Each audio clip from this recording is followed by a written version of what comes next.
Hi, I'm Starborn. Remember, to be a star, you have to shine your own light, follow your own path, and not be afraid of the darkness, because that's when stars shine brightest. If you've been looking at our website, starborninstitute.org, you would already know that the title of tonight's show is called Coming Home. And every year at the start of the year, I do 2 different shows that cover the predictions for the whole year.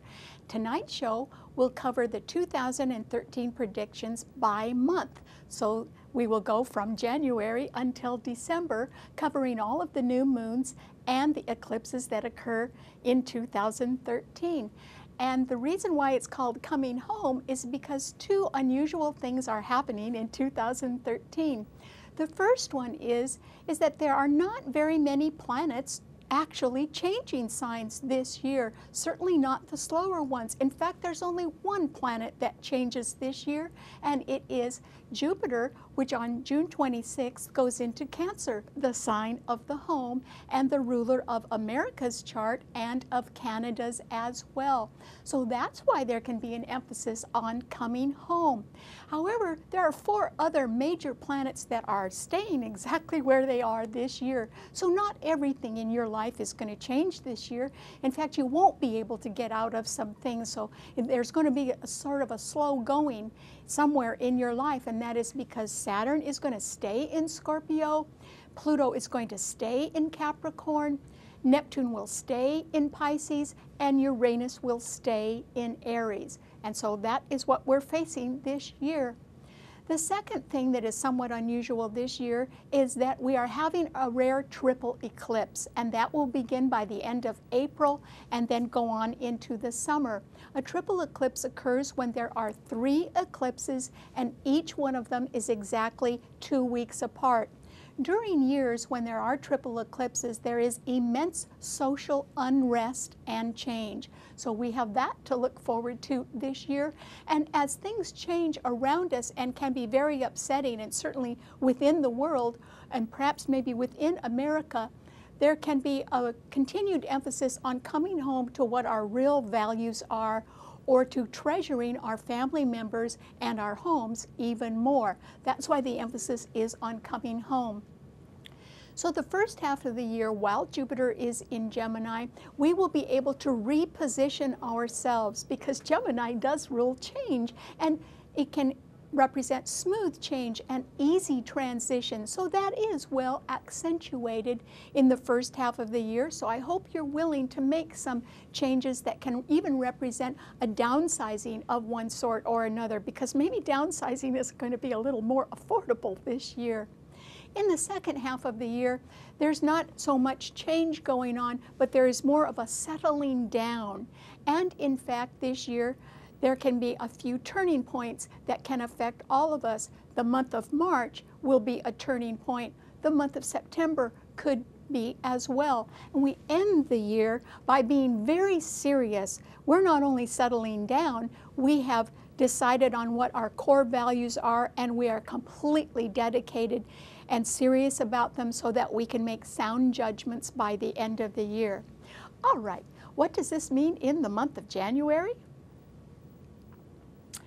Well, in January, in fact, tomorrow, there is the first new moon of the year, and it is occurring on January 11th at 22 degrees of Capricorn. There will be 5 planets in Capricorn tomorrow: the Sun, the Moon, Mercury, Venus, and Pluto. And since there is such an emphasis in just one sign, and it is a business sign, it simply means that as we begin 2013, all of our minds are on business. And since Capricorn rules your 10th house of career or your reputation in the community, you can be very focused on that and on possible commitments or changes that you want to make in the new year. There can also be a sudden challenge to the status quo, and that is because the 5 planets in Capricorn are all squaring the sign of Aries, where Uranus, that planet of sudden change, is. And that simply means that starting right at the beginning of the year, Management in large corporations and government agencies can insist on following the rules and regulations and policies exactly. And if there is some sort of a maverick around that wants to challenge that will not be tolerated, and people will have to instead go their own way, because it's business first no matter what as we begin the new year. All right, what does it mean in February? Well, in February, there is a new moon on February 10th at 22 degrees of Aquarius, and Aquarius rules the future.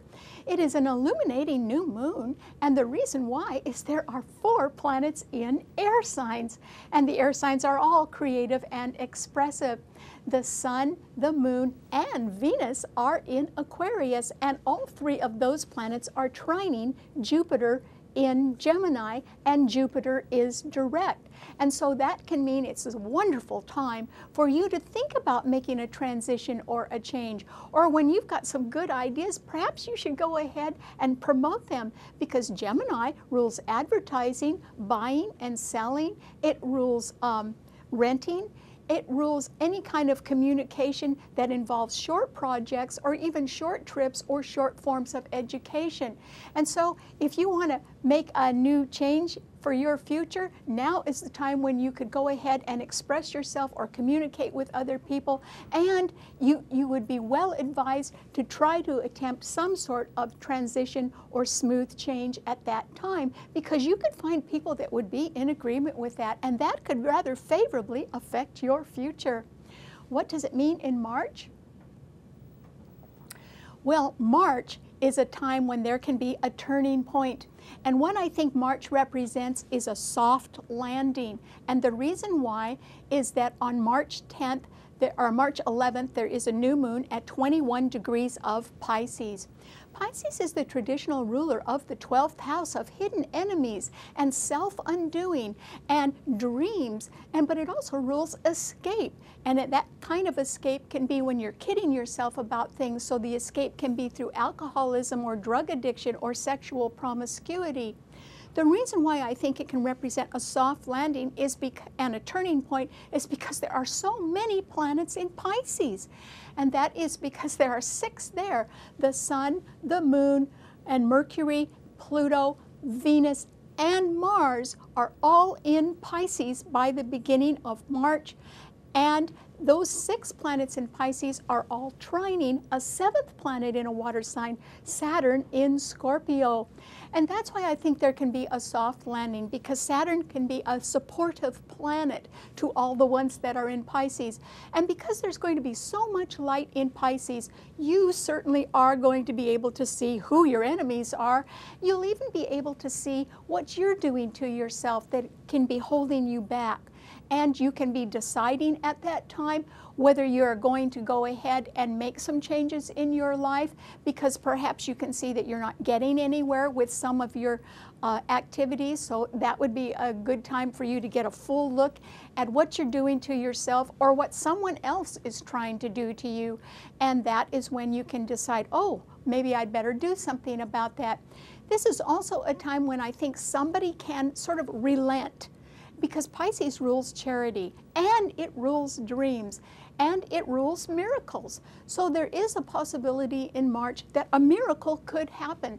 And what I think that will mean in all of our lives is actually, if you have been wanting something or dreaming an impossible dream, actually in March, the impossible could happen.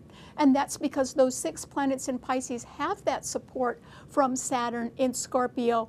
And so actually, I'm not saying that everyone's impossible dream can come true, but something could come true that you thought was really beyond your reach. And so that is why March can represent a turning point for you.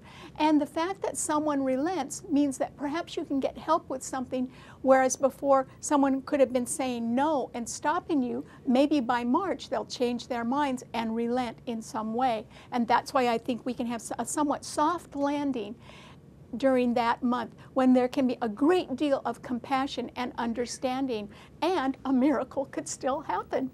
Okay, what does it mean in April? Well, in April, I think we can also be seeing some changes, and that is because by the end of the month, this triple eclipse will start. And a triple eclipse, remember, is 3 eclipses in a row, each 2 weeks apart. But before that happens, on March 10th, there is a new moon at 21 degrees of Aries, and there are a lot of planets in Aries. In fact, I think that there is the possibility that April can represent an attack of one sort or another. And so there can be a great deal of danger because it would be a swift attack if it occurred. And the reason why is that the Sun, Moon, Mars, the ruler of Aries, and Uranus, that planet of sudden change, are all in Aries. And they are being squared forcefully by Pluto in Capricorn. So at this time, there can certainly be some sort of challenge to management or to rules and regulations, and somebody can decide to attack. They could attack an institution, they could attack a government, but there can be danger there because Mars and Uranus are 2 of the 3 malefic planets, and they are together. And so we need to be wary of anything that is, you need to watch out for anything that's coming at you too quickly, because passions can be running very high in April. And the reason why is that the planets in Aries trine one of the signs of passion, Leo. And so, and they also trine Sagittarius, which rules the whole Middle East. And so that is why I think there could be some sort of attack or some very swift harm coming to people in April. And by the end of April, on April 26th, the first of 3 eclipses hit. And that is because there will be a lunar eclipse on April 26th at 6 degrees of Scorpio. Scorpio is a financial sign, and Saturn is in that sign, and it isn't moving this year. And so the full moon and Saturn are there, and that simply means that the bill is due, that people are going to have to pay up, and it's going to be more than they think. And so I don't think that people are going to have the money for everything this year, and that all of us in 2013 are going to have to learn to live on less. And certainly you can be facing bills or higher credit terms or additional taxes in April. And since a lunar eclipse generally represents a woman, it can be a time when one woman goes and another woman comes. If that occurs, it could be due to financial reasons. Perhaps somebody has got to move on, or perhaps there just isn't enough money to go around, and so there can be changes in people's taxes, credit, or even in some sort of an inheritance, because the bill will be due. All right, what does it mean in May? Well, in May, there are 2 more eclipses, and on May 10th, there is a solar eclipse at 20 degrees of Taurus, and it is a doozy. And the reason why is because the Sun, Moon, Mars and Mercury are all in Taurus at that time, and all 4 planets are opposing that Saturn in Scorpio. Since Taurus and Scorpio are the 2 financial signs, it simply means that by early May, there is going to be a knockdown, drag-out fight, and it is going to be about money, and it will be nasty. Remember, Mars and Saturn are 2 malefic planets, and they will now be opposing each other under the new moon in Taurus. So somebody is going to be involved in a big fight about money, and on top of that, I'm not sure there are going to be any real winners, but I am positive that there's going to be a lot of hard hitting, that nobody's going to hold back, and that is why it's going to be a nasty financial fight at that time. Taurus actually rules the country of Germany, and it rules Israel, and it rules the New York Stock Exchange. So look for trouble in all of those areas, as somebody is going to come down hard on a financial matter, and someone else is going to put up a lot of resistance. So that will be a time of fierce fighting about money. And then 2 weeks later, on May 25th, there will be another lunar eclipse, the 3rd one in this period of a triple eclipse, and that will occur at 4 degrees of Sagittarius. Once again, a lunar eclipse generally indicates that one woman goes and another woman comes. Since it's in the sign of Sagittarius, which is opposing the sign of Gemini, where there are a lot of good planets, it means that a woman may leave. And she may leave for something better. She may leave, and there may be some sort of loss because of that. And she would be a very intelligent woman, or she would be somebody in a judicial position, but she may leave because there is the possibility of making some sort of easy transition, or she may simply decide to abdicate something at that time. So I do think that there is a change going on right there, and that it will represent some sort of loss in one way or another. Okay, what does it mean in June? Well, in June, there is a fabulous new moon in early June on June 8th at 18 degrees of Gemini. And oh boy, Gemini is just loaded then. And that is because the Sun, the Moon, Mercury, and Venus and Jupiter are all in Gemini. And that simply means, since we are going to be spending the first half of the year repositioning ourselves in one way or another, and making small changes or easy changes, or perhaps downsizing during the first half of the year, this would be a really wonderful month and just about your last chance to be able to do that smoothly.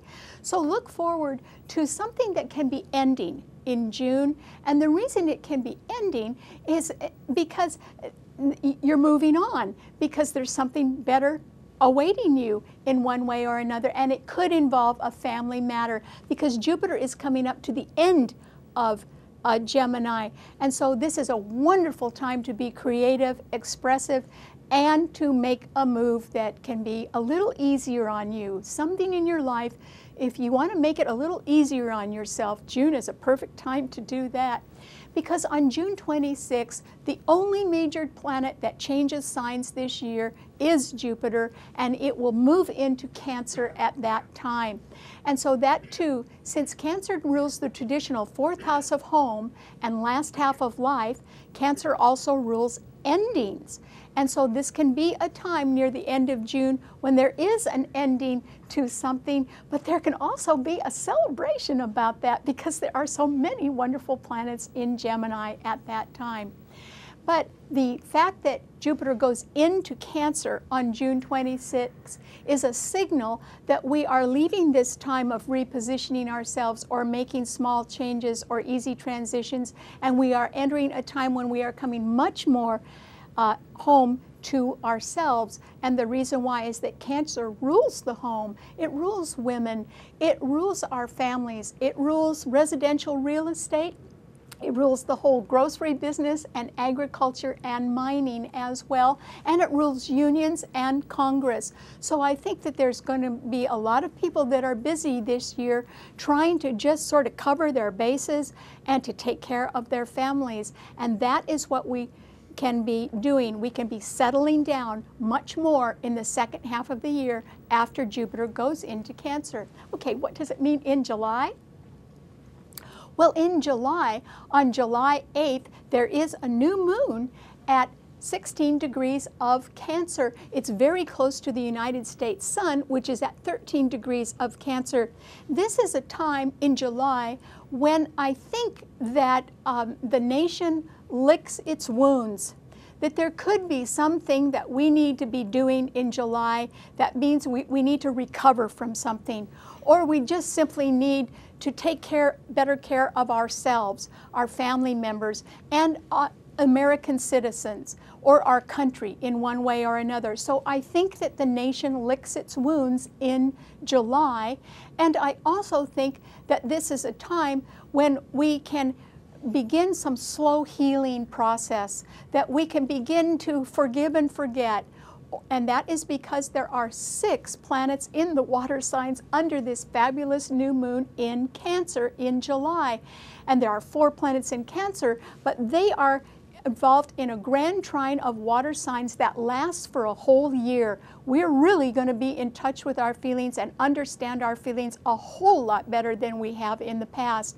And that is because not only is Jupiter in Cancer, but it is being trined by Saturn in Scorpio and by Neptune in Pisces, both strong planets, and that grand trine will last until the middle of 2014. And so that's why a slow healing process can begin, why the nation can begin to lick its wounds. But also July is a time, once again, when we're coming home, because there might be a lot of people that sort of have to pick themselves up and dust themselves off and start all over again.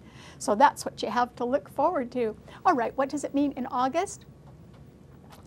Well, on August 5th, there is a new moon at 15 degrees of Leo. And because Leo is a dynamic fire sign with the sun and the moon there, it simply indicates that there can be some swift preparations being made by you, and there can be a lot of activity going on behind the scenes. Why is that? Because although the new moon and the sun are in Leo, Jupiter is in Cancer right behind this new moon. And that means that if you wanted to start over, if you wanted to try something again, even if it involved a family member, a love affair, a creative or a speculative venture, I think that you will get support behind the scenes for that, and that you really ought to do that. So August is a time when there can be a lot of fast action going on and a lot of support for that behind the scenes. So if something has failed before, give it another try, because you could get lucky in August. Okay, what does it mean in September?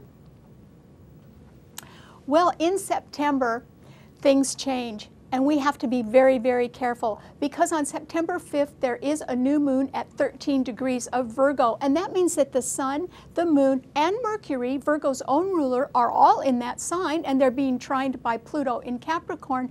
But Neptune in Pisces, which is extremely strong this year because it is being fortified in a grand trine in water signs, is opposing that Virgo new moon. And for that reason, I think, and that's right after Labor Day, I think there is the possibility that tense times will require a lot of common sense solutions. And that is something I think that we'll all have to face. Everyone is born with common sense. You've got it from the day you're born. You know, it just means that September is a time when there is the possibility of another attack, and that's why we will have to apply common sense solutions, because the attack would be extremely well planned down to the very last detail, which is what Virgo rules. And so we wouldn't see it coming because Neptune is opposing that Virgo new moon. So that is why we'll have to apply common sense solutions at that time. Okay, what does it mean in October? Well, on October 5th, there is a new moon at 12 degrees of Libra. And this is quite a challenging new moon. And the reason why is that, yes, the sun and the moon will be in Libra, but they will be squared by Pluto in Capricorn. They will also be squared by Jupiter in Cancer, and they will be opposed by Uranus in Aries. So there's going to be a grand cross in cardinal signs under the Libra new moon in October. And that simply means that compromise or peace will be extremely challenging, and in fact I think compromise will be extremely difficult to achieve, and perhaps that won't happen, because as we are going into the fall and the winter eclipses then begin to hit. And on October 18th there is a lunar eclipse at 26 degrees of Aries. Remember, Uranus is in Aries. It isn't moving, and the lunar eclipse is there, so that means the moon is there, and those two planets will be opposing the sun in Libra, which rules partnership. And so I think, since a lunar eclipse generally denotes one woman going and another woman coming, I think there is the possibility of some sort of loss, and it would be done by removal. I think there will just be a sudden removal of a woman. And it can be that the woman is leaving, and she could be leaving to go on to something better. And that is because the moon and Uranus are trining the sign of Sagittarius, and they're trining the sign of Leo. But because she may be going on to something better, it could involve a divorce as well. And that is because Libra rules legal partnerships such as marriage, and that lunar eclipse is opposing that. So there can be a real change at that time. And remember, compromise will be almost impossible or else extremely difficult. Okay, what does it mean in November? Well, in November, there is a solar eclipse, and that is because it's the second eclipse occurring in the winter. And on November 3rd, there is an eclipse and a new moon at 11 degrees of Scorpio. Remember, Saturn is in Scorpio. It's not moving this year, so there will be the sun, the moon, and Saturn and Mercury all in Scorpio, and it's setting up a fabulous grand trine. Remember, those planets are going to be trining Jupiter in Cancer and also Neptune in Pisces, so there will be 6 planets in water signs at that time. And so, since Scorpio is a financial sign, it simply means the money is there. It means that even if you have been waiting a long time for an honor or some sort of award or recognition and financial remuneration of one kind or another, or a reward, that's the time when that could happen. And that is because Saturn is a planet of sacrifice. So if you have been sacrificing, you could be rewarded at that time. Or if you're thinking of making a deep commitment, such as passing on an inheritance to other people, you could decide to do it then. And so this is an excellent solar eclipse because it means that our feelings are well understood and they can be very supportive of people who deserve it. Deserve some sort of reward, and that can be through grants, inheritance, insurance proceeds, better credit terms, loans, or simply a better tax situation. That's all the things that Scorpio rules. And so that is a time when the money is there because November is a money month. And the reason why is that the full moon that occurs 2 weeks later is in Taurus, the other financial sign. So there's going to be money on everyone's minds in November, but it will have a very positive effect because the money will sort of follow the love and the good feelings that people have as well. Okay, what does it mean in December? Well, in December, on December 3rd, there is a new moon at 11 degrees of Sagittarius. Sagittarius rules the higher mind. It rules four-year colleges and universities and religion and philosophy, and it rules the whole Middle East, and it rules long-distance travel and the courts.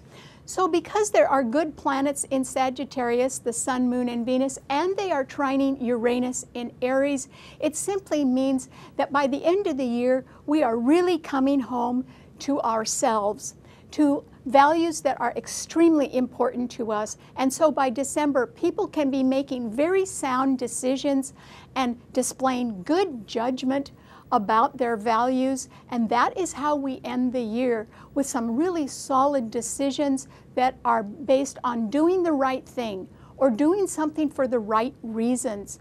And that can be clearly defined and supported because at the same time that the new moon is in Sagittarius, Venus and Pluto are ahead of it in Capricorn, and Saturn right behind it in Scorpio is exactly trine Jupiter in Cancer.